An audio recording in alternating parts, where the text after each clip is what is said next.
Sometimes clients come to me with a very specific and what they think is a very simple request. How can I help them fix another person? Now, I completely understand this request because I personally have wanted to fix or change another person many times in my life. So I really do understand this.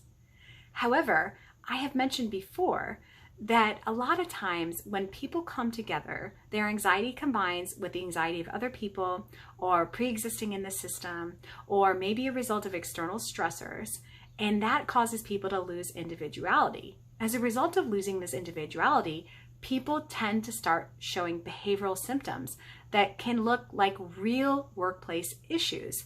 That can be dominating, criticizing, checking out, being disconnected, or obsessively focusing on other people as the problem, blame.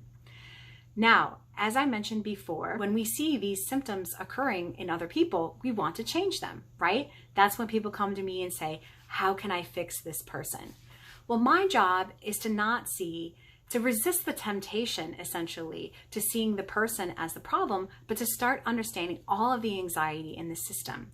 How is the anxiety in the system causing this person to display some of these behavioral symptoms of this anxiety?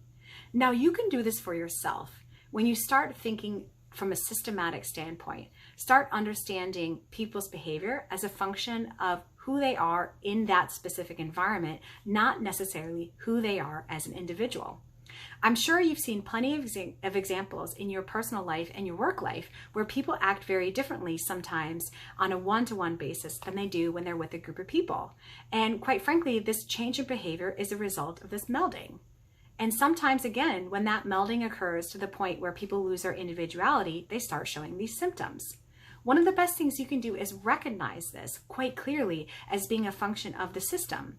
When you see that person behaving in that different way in the group of people, understanding that it's just a symptom of how people are melding their anxiety together and not necessarily a problem with them. When you're able to think like this, it really is incredibly empowering. It helps you understand people's symptoms not as irrational, but as a response to the environment. It helps you understand your own symptoms because, after all, we often display these anxious symptoms even when we try so hard to be individuals. Sometimes we just can't help it. This really helps you bring your best self to the organization and helps you move away from thinking about other people as a problem, because usually they're not. Usually their behavior is a function of the system. And you can be incredibly empowered yourself and really lift your own self-awareness when you can start seeing these dynamics occurring.